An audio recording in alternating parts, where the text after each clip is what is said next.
Discipline does not mean control. It's not about controlling yourself. It's about having sense to do exactly what's needed. It simply means that in any given situation, you can do what is needed, not what you want to do. That is, you are essentially not acting out of your personal compulsions, but according to the requirement of the situation. Discipline is the root of all good qualities. But you have to absolutely apply it to things outside of just waking up early. It's everything. It's working out every day, making yourself stronger and faster and more flexible and healthier. Discipline is eating the right foods to fuel your system.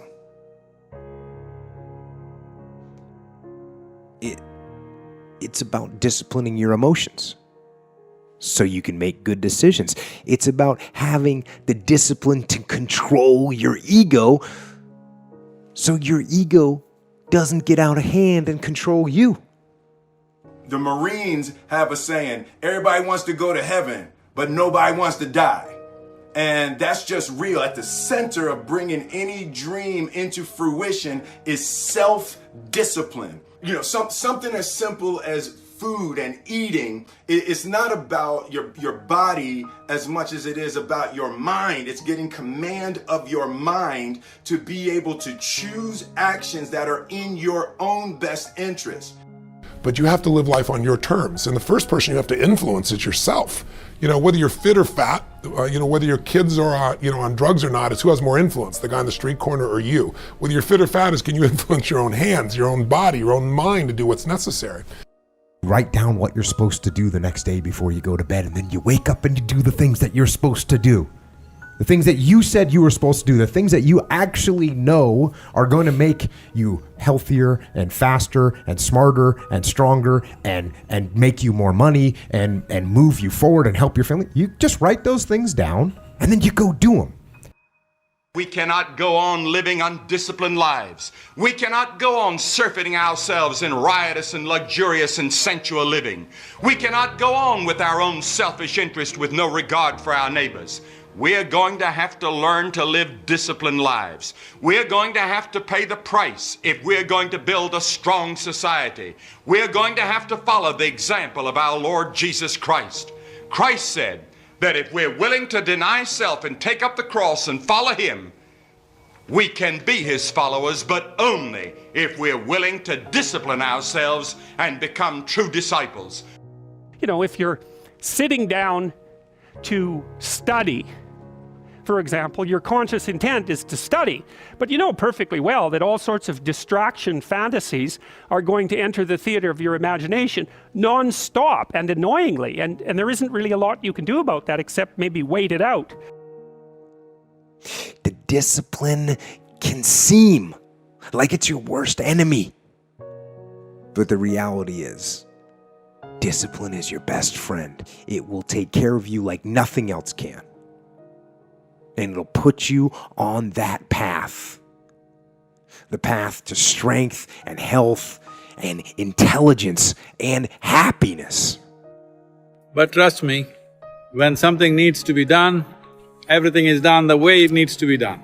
This has been the culture of Isha, that they look like a crazy, disorganized bunch, but when something needs to happen, with utmost discipline, it will happen.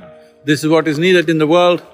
It's not about controlling ourselves, it is not about conditioning ourselves in responding in standard ways, but being able to do what is needed. And I learned very young, you don't try to build a wall.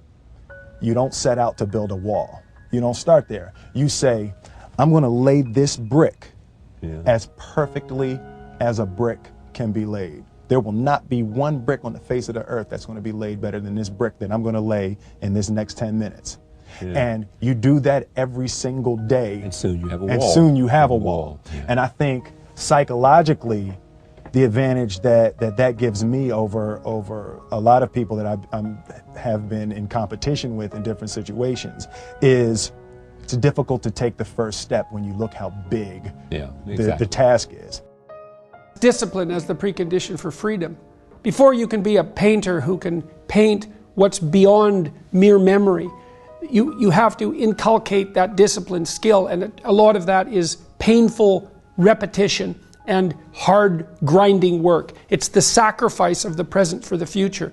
But once you manage that, then things open up. And virtually everything you learn of value is like that's very, very, very difficult to learn to write. And there's arbitrary rules that you have to follow and bind yourself to. And while you're learning those rules, the probability that you have any creative freedom to speak of or any facility with the rules is very low. You're a rank beginner. The easy path that calls to us to be weak for that moment, to break down for that moment, to give in to the desire and the short-term gratification. But the discipline will not allow that. The discipline calls for strength and fortitude and will. It won't accept weakness. It won't tolerate another breakdown. The Apostle Paul said in 1 Corinthians 9, I keep my body under discipline. Do you keep your body under discipline? The Bible is full of stories of people who were not able to control the passions and the appetites of the body. It's not just ancient history, it's modern as you.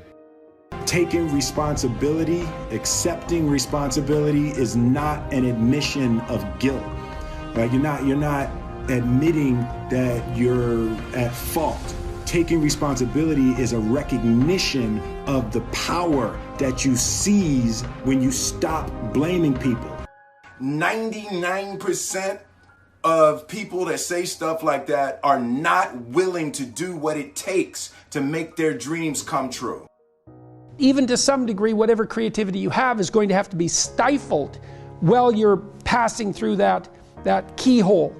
But if you pass through it, then something massive opens up on the other side. And it is definitely the case that disciplinary institutions, universities, are exactly that, is they're places of guidance and they're places to encourage people to develop the discipline that's necessary to see beyond the discipline. I mean, that's why we have disciplines, right? I mean, the words aren't there by accident.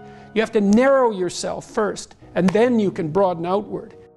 So sometimes it's a skill problem, but 80% of it, you can solve those skills. You can get those skills if you can change your psychology. But when you accept that, oh my God, the market's down, or oh my God, the economy in our area is down, when you allow the environment to control your psychology, you're not going to win. This is also a wonderful way to grow for you, because your growth is always in going beyond the limitations of what you like and dislike. I'm just saying, for real, some of you broke and you still entertained. Like, I'm not even tripping on those of you who got money and you comfortable and you want to chill and watch it. I'm talking about those of you who are complaining about your job. You ain't got no money and you sitting here complaining about, but then you watching all the TV programs. That's a have-not mentality. Because they don't understand what mastering the monotonous means. It means doing the that most people are too fucking undisciplined to do day in and day out with perfection. Doing it better than everybody else. Doing it to the best of your ability. You have to remind yourself that these little things that you do are going to lead to the big things. Are you going to do your workout or are you not? Are you going to do your cardio or are you not? Often people will keep their goals fuzzy, because one of the problems with specifying your goals is you specify your failures, right? If the goal is really fuzzy, you're not sure when you fail, and then you can fool yourself. You know, really, but you can kind of keep it foggy. But you make your goals sharp and clear, then, well, first of all, then you know what to aim at. And what's interesting is, you know, your brain is set up so that it reorganizes the world around your aims. Facing your fears. It takes discipline to face your fears so you can conquer them. And that's what discipline is. Discipline means taking the hard road, the uphill road, to do what's right for yourself and for other people.